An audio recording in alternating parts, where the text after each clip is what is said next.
Hello guys, this is TheGame. Welcome back to my podcast. Welcome back to Game Talk. So this is my new concept. We have this free space to discuss about almost everything. And once again, we have one of my friends, one fighter celebrity, multitasking, very talented, live from Bangkok with us today. Live, I'm cheating. It's pre-recorded, but whatever.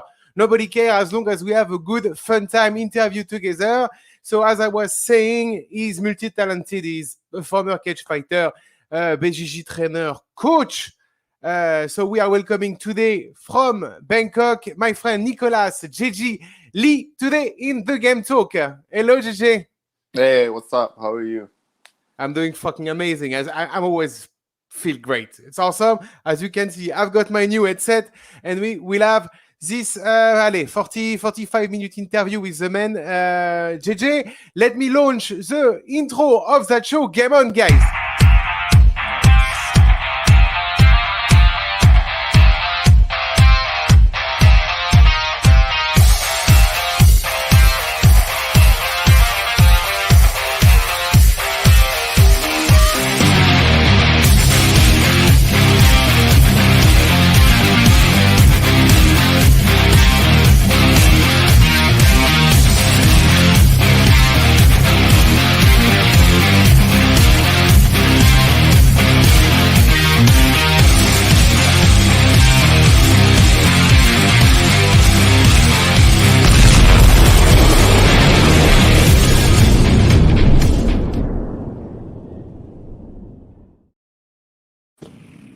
I love that shit. I love explosion. I don't know why I love explosion. JJ, welcome to my podcast. So we're going to discuss about almost everything about your career. Career, when I say career, it's inside the cage, outside of the cage. You are multi-talented and you do a lot for the sport in general. But first, let me ask you this stupid question, but we need to know, how is the situation in Thailand at the moment?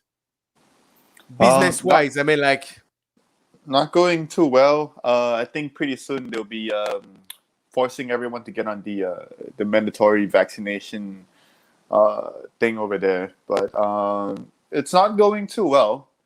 I've had to shut down my bar because we can't operate or sell alcohol or anything like that.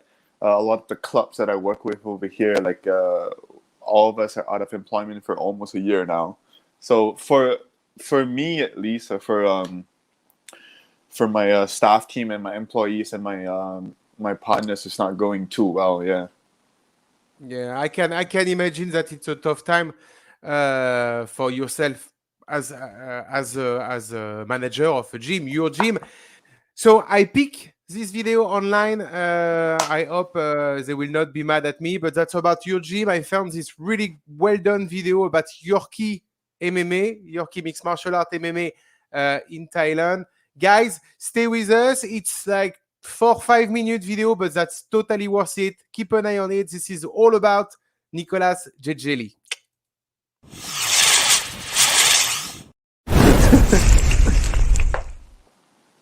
Hi, my name is Nicholas JJ Lee. I'm the head coach and the owner of YORKI Fight Academy. And what's up?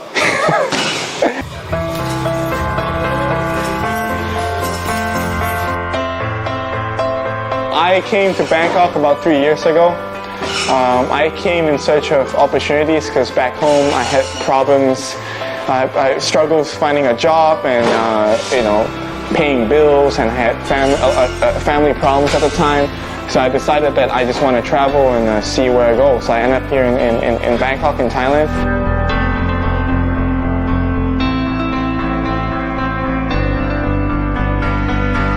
When I first started, I was just basically training at a gym, and I was trying to make it in one FC, one championship. At a point, I was still a full-time professional fighter, and one time in training during sparring, I basically got punched in the eye by a glove, and it was injured. It was pretty bad. I don't know, I guess probably can't see it now. But went to the doctors, and it was a detached retina, and basically fighting was off limits until I could get it fixed, rehab, go through surgery and all that kind of stuff. I haven't got it fixed, and it's been almost a year. Financial issues here and there. So with fighting out of the question, I then focused on being a full-time instructor, a full-time coach.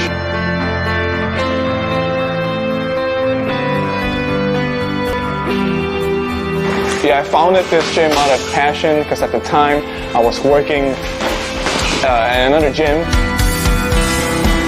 and then they closed down. And I had a lot of students left wondering what's going to happen, and they basically asked me, Nick, where are you going to go? And I said, yeah, well, I'll figure something out. So yeah, I ended up opening a gym, and now we're here and going strong, growing bigger. Everything's sweet, where things only get better. I'm a MMA instructor, mixed martial arts. That's my specialization. That's what I focus on. That's what I do. However, in the past, I had multiple people coming up to me asking me to coach them for boxing fights or for boxing as well. So I took that up, and I spent a lot of time researching boxing and studying the art of boxing, and actually being involved in boxing because practice what you preach, right? So I had to learn about the judging system and the scoring system and the rule sets and the techniques and the punches and the angles and the footwork, all kind of stuff. I didn't really want to call myself as a boxing expert or a boxing coach, but I kind of labeled as I'm more like a boxing strategist, where I like to strategize fights and boxing and have my guys execute game plans. Been successful so far. Had 3 fighters fight in boxing, and they've been more than successful, so I'm pretty happy with that, yeah. Most of the people that come through the YORKI doors are fighters, amateur fighters, professional fighters, or aspiring fighters, or people that has the vision to be a fighter. So if you're one of them, if you want to chase your dreams, come by over here. We have multiple champions over here. Yeah, we got a lot of good people training over here under me.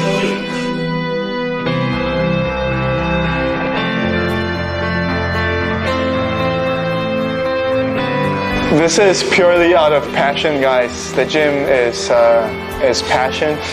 I'm not starting this wanting to be a millionaire.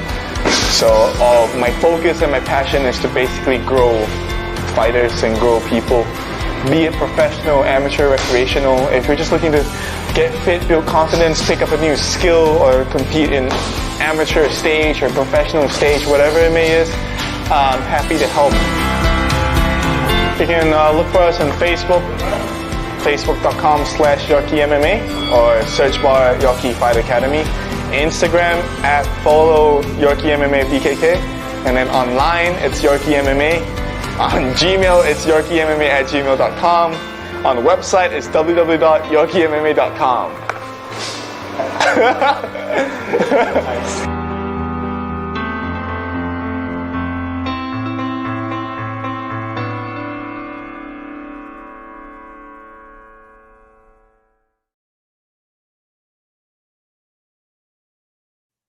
Voila, and we are back, and that was, I was saying, one of the best promotional video I was able to find on internet. This one is like, it's really good video. So, my man, tell us, after we watch this awesome promotional marketing tool, maybe you can tell us a bit more about YORKI MMA. What is the concept? How you work? How you operate your gym in Thailand? Well, long story, but I'll try to cut it short in a way. At the time, I was still working. I was still training and fighting back in 2015, 2016, 2017, and then it got to a point where in late 2016, I met my ex-wife, and then she got pregnant. So at the time, like, competing wasn't really an actual career for passive income. So I found a job as a personal trainer in a local gym, and the boss treated me really well, us really well, and he was a great guy in the gym. The gym was really great and everything. Anyways, long story short, like, they had to close down, declare bankruptcy, and I had a bunch of students with me at the time. So I just figured, like, oh, why not open up a gym? Like, so that's what I did. Like, I had some severance pay and some savings and a little cash in there. I took a bunch of money, and I looked at my ex-wife and I asked her, like, what should we do with it? And she said, like, just try open up a gym. It's at least it's gonna get us some income for a while. And at the time, they're not fighters. These are all like personal weight loss clients or just friends of mine. None of them were fighters. And then that's what I did. Yeah, so put everything into the gym, and the reason why we named it YORKI was, one drunk night. My student Rocky Bakto was kind of like, he said, like, yo, coach, like, if you ever open a gym, what are you gonna name it? And then everyone knows I have a dog, and he's a Yorkshire Terrier. So I just, like, looked at my dog and I'm like, I don't know, YORKI mixed martial arts, and everyone kind of that sounds okay. That sounds okay. So that's the story behind it. And the last 3 years, like, we started with amateur competitions, little bit, and then we started going pro. And then next thing we know, like, we start fighting in one. I think we did some great things and all. It was a great journey. And then COVID came, but I shut down the gym and the operations not because of COVID, but because I just had no time, and I would like to venture off to different businesses and projects. So yeah, that's the story that we have. Wow.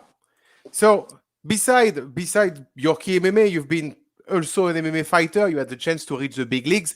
You fight for one championship, if my memory is right. What is the most difficult for you, JJ? Is that coaching? Is that fighting? Which element for you of this career is the most difficult to manage?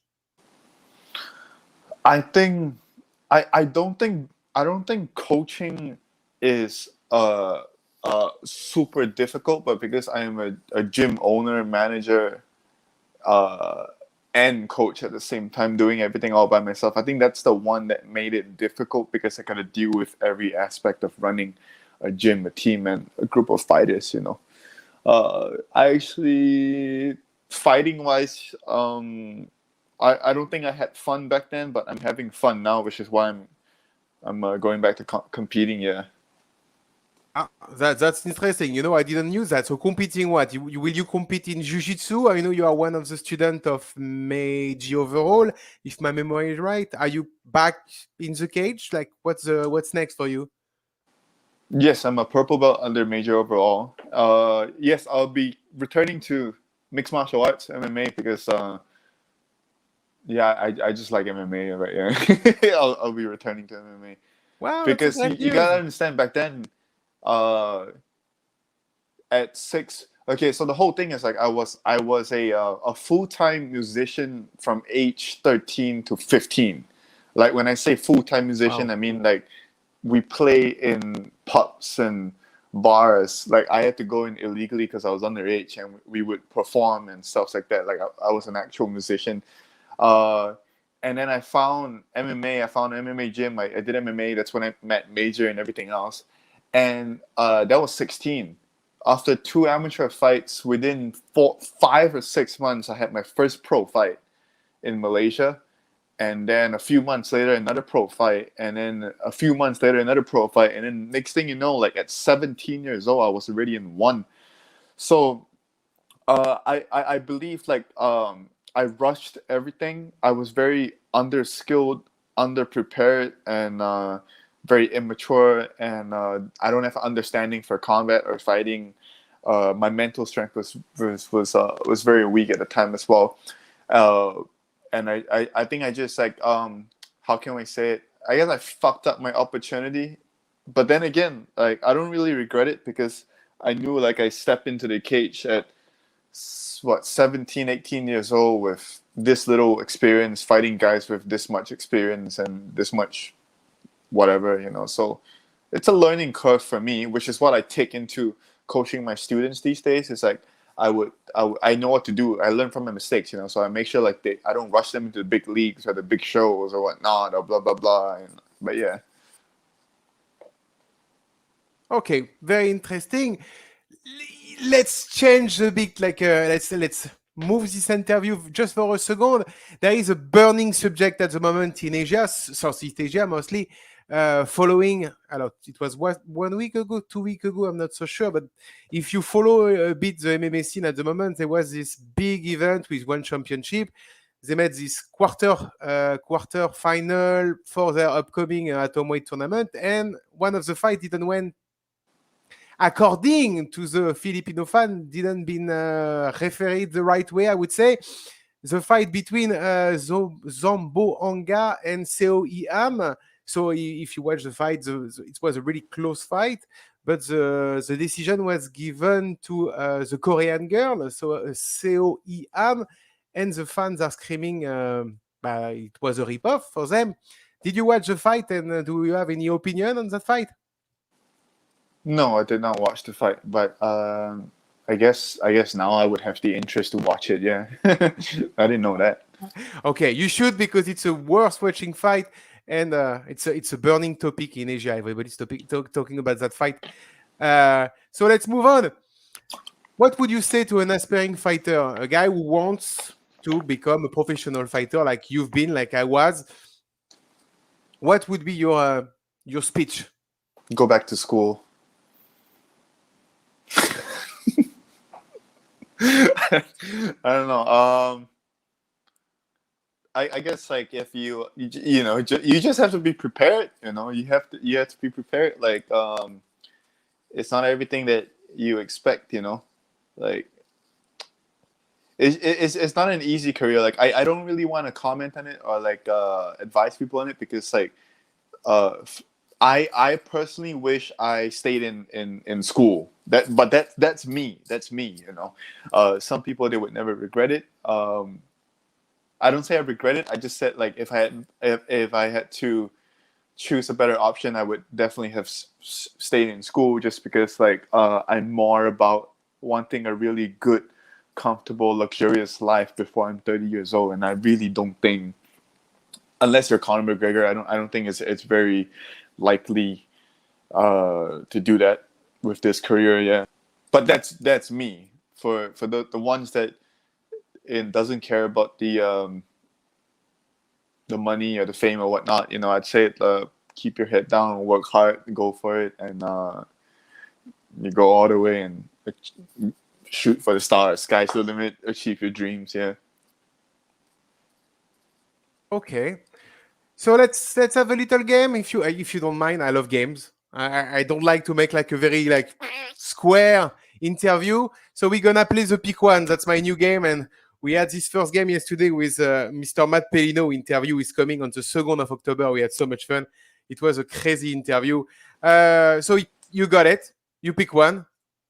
Singapore or Bangkok? Bangkok. Because holla, city of squalor. Come on, man. Anyone's going to pick Bangkok. I love Bangkok. Okay, yeah. Singapore is not bad neither. You have some, you know, it's a bit different. Okay, There's too much law over there, you know. Like I understand. I don't I like understand. rules. Tiger or Singapore? I'm gonna go with Sing because I Till grew the up end. in Sing. Thailand till the end. Maybe a most sensitive question. UFC or ONE FC?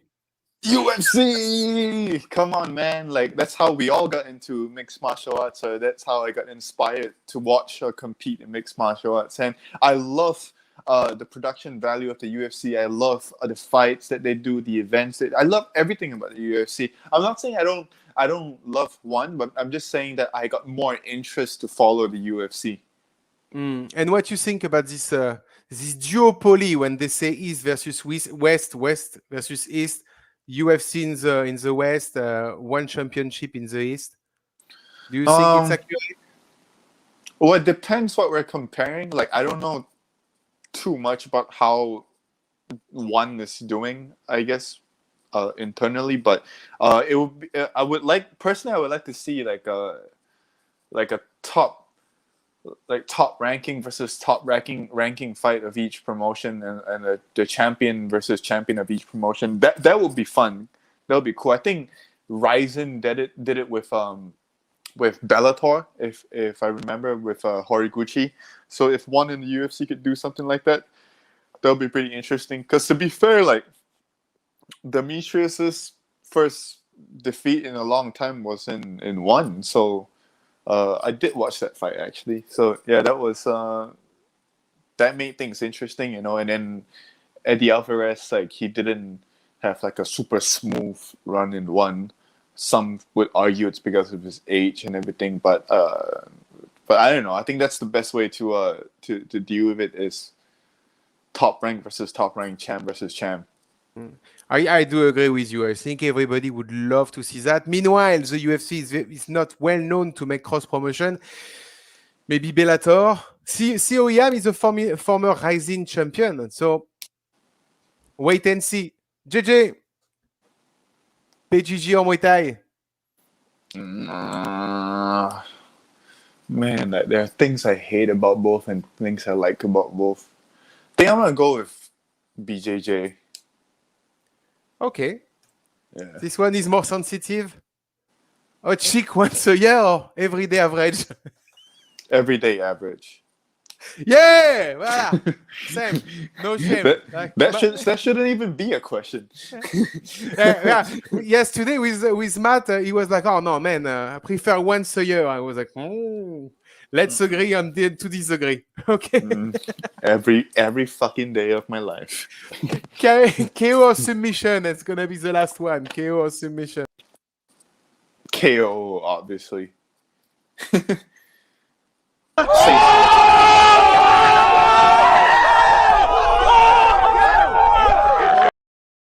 I am for the KO. KO also, but I didn't get much. I was submission. Whatever. Last one. Wealth. Wealth, fame away. I agree. I think it's a smart choice. Wealth is everything, because then, you know, with wealth comes fame anyways. So we might as well just go for wealth. Okay. Back to the interview. What is next? So you say fighting career visibly, but I'm mostly sure that you have project maybe in Thailand, Singapore. What is the big next for Mr. Jijili? Right. So originally, before this whole COVID pandemic hit us, like my big projects was basically running Chinese tour groups, managing a few club parties, and opening up a bar, which I eventually did in the end. That was that. But obviously, COVID kind of changed things up a little bit. I personally, I'm going back to competition. For now, I'm just gonna say just this one last time, just because I just want to see if it's what I really want to do again and again. But aside from all that, we've been working on a small promotion called CFC, or Southeast Asian Fighting Championship.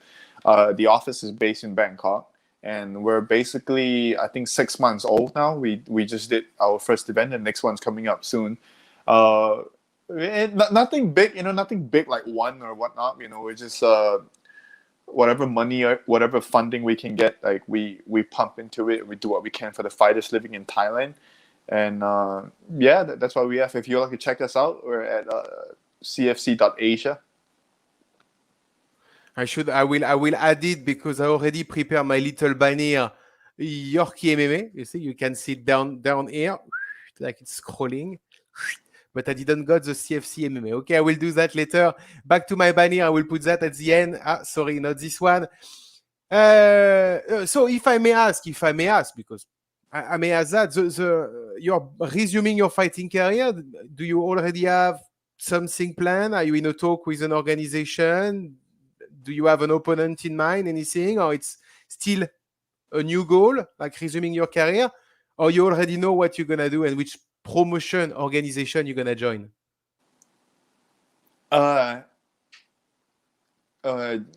Yeah, can't talk about it right now. Okay. I was about to use that as your promotion and saying, because we have a lot of people watching, and I was like, well, if you want JJ Lee is available, so maybe he's not. So okay, wait. Unfortunately, not yet. Yeah, not yet. Okay, wait and see. So this because guys, I claim we are live, but we are not really live. It's a pre-recording show. It's easier for both me and JJ Lee to record this interview right now. So when you will see that video, the UFC of this weekend and the ONE FC of this weekend will already be behind. So even if I ask you the question, they will already know the answer, but that's going to be funny.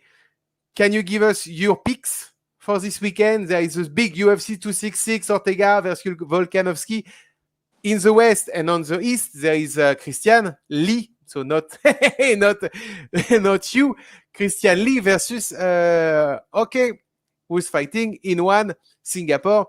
So picks. There's a ONE FC this weekend. Like this weekend? I didn't know. But I would go for I don't know. I really like Ortega, but I think Volk gets it done. I think Volkanovski gets it done. Yeah. Volkanovski. Yeah, I get Volkanovski. I can't comment on the ONE FC fight because I don't know who. You don't follow the okay. So basically, if my memory is right and I don't say anything stupid, I think is the one who won the fight with Eddie Alvarez. Get pump to rank number 3 and get a shot at Christian Lee on the spot, and it's interesting. It's interesting because Christian Lee, I was the first one not to really be into the Christian Lee hype train, and now I start to follow up the guy because he's quite talented. His two last fights make me lose a lot of money. So now like Couture, I'm like, okay, Christian Lee, it's good. Okay, fine by me. Allez, move on. That's always a good question to ask. High and low. We always say the high are high, the low are low. What was you still quite young in your career, but we always remember the low moment of our career. We forget the high moment of the career. But can you give us a bit of your up and down?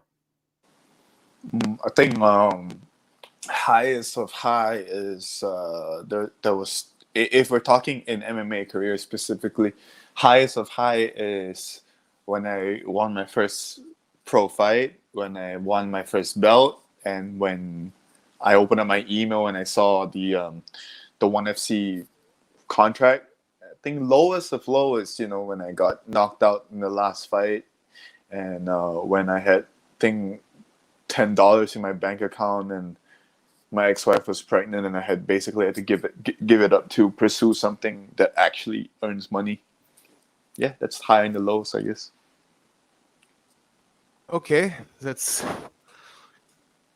next time I will just ask the high point of your career. It's gonna be better from the global mood, because right now everybody's like, okay. I've got this video to illustrate. I'm like, it doesn't have to be a snowman. Okay, whatever. We are 30 minutes in. I've got.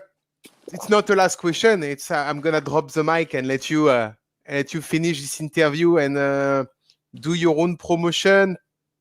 Tell us anything you want to finish this moment with me in the game talk. Open mic, my friend. Let's go, JJ.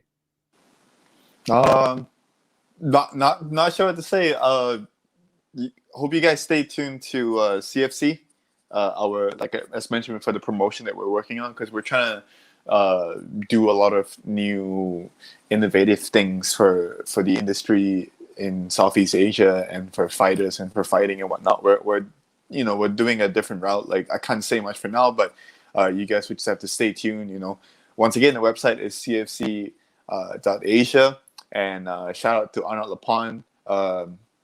This guy, if you guys have to be reminded again, like he's really done a lot for the industry and also for himself and his career so far. I would. This is something that you guys. So I was, before my 16th birthday, my coach Major brought me to a 1FC show in Singapore to watch Arnaud LEPONT fight.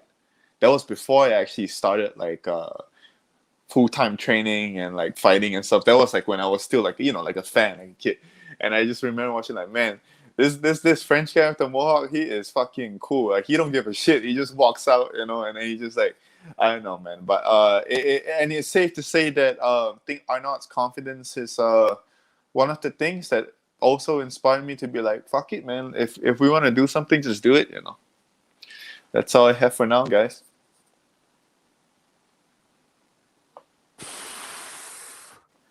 You almost make me cry, man. Okay, wow, you got me. JJ, thank you so much. Thank you for taking the time, especially, and I want to say especially at the beginning, because when we start a new show, it's always difficult to have athletes, friends, and people willing to take a bit of their time to join. And it goes right to my heart. Guys, don't forget, follow YORKIMMA.com. Have a look. It's totally worth it. This guy is a real deal. If you have the time and you drop by Bangkok, go to his gym or just drop by his bar. He has a bar now. Okay? Don't miss it. We love you. JJ, stay awesome. Stay awesome. Thank you for having me. And we catch you very soon, my man. Bye-bye, guys. Yes, see you very soon. And don't forget, game on. Game on.